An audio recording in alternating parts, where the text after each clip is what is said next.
What if I told you that Ferrari already beat Mercedes before the 2026 season really starts? Subscribe to continue uploading more of this type of content now, if we continue.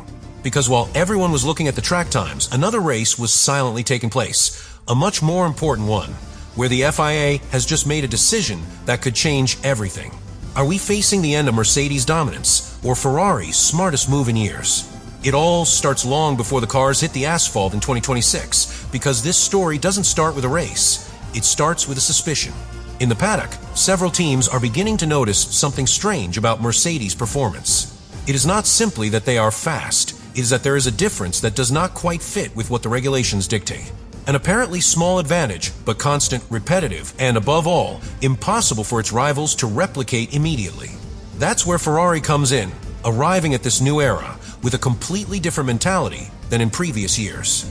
It is no longer just the team that reacts late or gets lost in its own strategic errors, as we saw in key moments in recent seasons where performance did not reflect its true potential on the track. Now we are seeing a much colder, more calculating team, and above all, much more dangerous off the track. Ferrari quickly detects where the problem is: the Mercedes engine. Not because it is illegal in the strict sense, but because it is exploiting a gray area of the regulation. And this is where the conflict really begins. While the regulations set clear limits in specific conditions, Mercedes has designed its power unit to perform differently when the car is in real operation, in temperature, in the race. It's a brilliant performance, but also extremely controversial. At this point, most teams would have tried to copy the solution or minimize damage on the track. But Ferrari decides to go another way. You understand that you can't win that technical battle anytime soon, so you completely change your approach. Instead of chasing Mercedes, he decides to attack him where it hurts the most, in the regulations. And this is where the story takes a key turn, because Ferrari is not alone. Other manufacturers are also beginning to raise their voices, creating collective pressure that reaches directly to the FIA. What at first seemed like a simple technical advantage is beginning to become a political problem. And in Formula One, when something becomes political, it is no longer just a question of performance. But Mercedes is not a passive actor in this story either. Its position within the Formula One structure, its network of client teams, and its historical weight make any regulatory change extremely difficult to execute. This turns the situation into a true power war, where every decision, every meeting, and every vote can tip the balance. The most interesting thing of all is that, while this is happening, the season has not yet defined anything on the track. But outside of it, the board is already moving. Ferrari has identified the crack, has put pressure at the exact moment, and has forced the FIA to intervene. And this is where the great tension of this first act arises. If Mercedes maintains its advantage during the first half of the year, it could build a difference that is almost impossible to overcome. But if the regulatory change comes in time, all that dominance could crumble in a matter of races. Ferrari hasn't won yet, but it has already achieved something much more important, putting Mercedes in a battle that it cannot completely control. Tension explodes when the FIA finally makes a decision, but not the one many expected.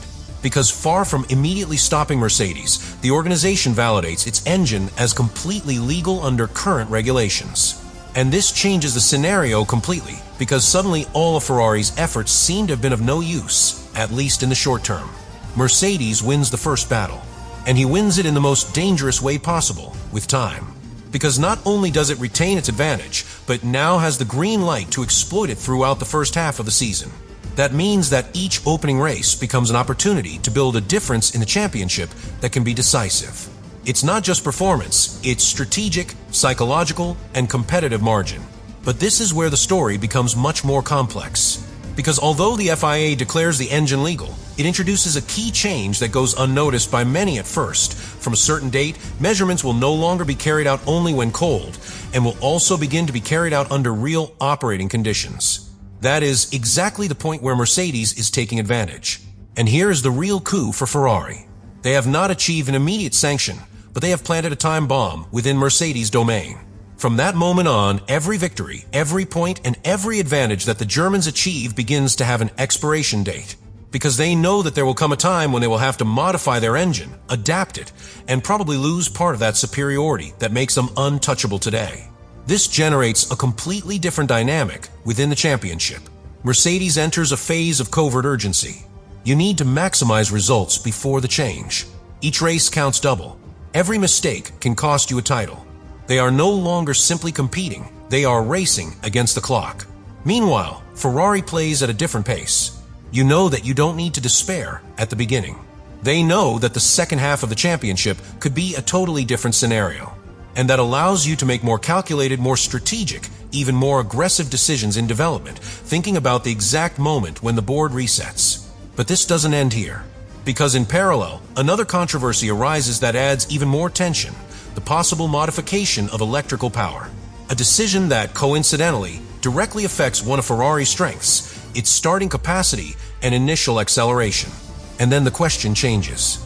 Is the FIA balancing the championship, or is it trying to compensate for a war that has gotten out of hand? Ferrari begins to suspect that this battle is not just against Mercedes, that there are forces within the system that seek to maintain an artificial balance. And that makes this story much bigger than just a rivalry between teams. Now, it's not just about who has the best car. It's about who manages to survive a championship where the rules are changing as the game is played. And at this point, the conflict reaches its maximum level. Mercedes dominates the present, but Ferrari controls the future. The question is inevitable. And then comes the breaking point. Because everything that seemed like a solid advantage for Mercedes begins to falter at the most delicate moment of the season. The deadline is approaching, and with it, the obligation to adapt to the new measurements imposed by the FIA. There is no longer room to interpret the regulations as convenient. There is no gray area anymore. Now everything is measured in real conditions where its greatest strength ceases to exist as we knew it.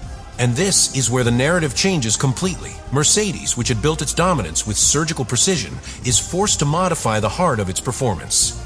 It's not a simple adjustment, it's a partial reconstruction in the middle of the season. And in Formula One, touching the engine in the middle of the championship not only means losing performance, it also means compromising reliability, balance, and above all, confidence. Meanwhile, Ferrari arrives at exactly the point it had been waiting for, because this was never a battle to win in March or April, not even in the first few races. It was a war of attrition, a strategy designed so that the rival would reach its peak too soon and then begin to fall. Ferrari didn't need to lead the championship at the start. He needed to stay close, survive, minimize damage, because he knew that the real championship began when the rules changed. And that moment finally arrives. What was previously a clear difference in straight lines, a constant superiority in power, begins to disappear. Mercedes can no longer exploit its advantage as before.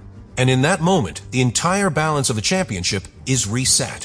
What seemed like a controlled season turns into an open fight. But there is something even more important. The blow is not only technical, is psychological.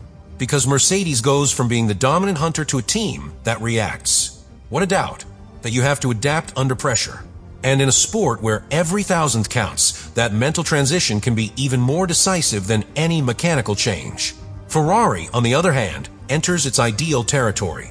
A scenario where stability, planning, and patience begin to give results. Where every improvement adds up, where every race becomes a real opportunity. And most importantly, where the rival no longer has absolute control.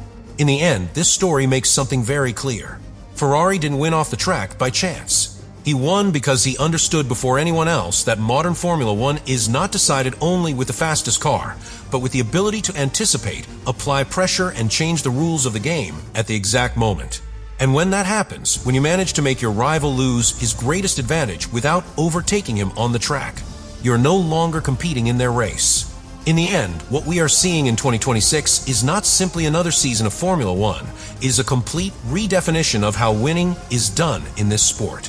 Because yes, Mercedes had the car, the innovation, and the initial advantage. He knew how to read the regulations better than anyone and turn a gray area into a dominant weapon. For months, they were untouchable. They built a real, measurable superiority, almost impossible to combat directly on the track. But Ferrari understood something that completely changes the game. He understood that you don't always have to beat your rival by being faster. Sometimes it's enough to force him to stop being faster. And that is exactly what they did by taking the battle to the FIA. They did not seek an immediate victory. They did not react with desperation. They built a long-term strategy, accepting losing ground early to ensure that Mercedes' dominance could not be sustained. When the regulatory change comes, everything falls into place. The advantage disappears, the balance returns, and the season transforms into a real fight.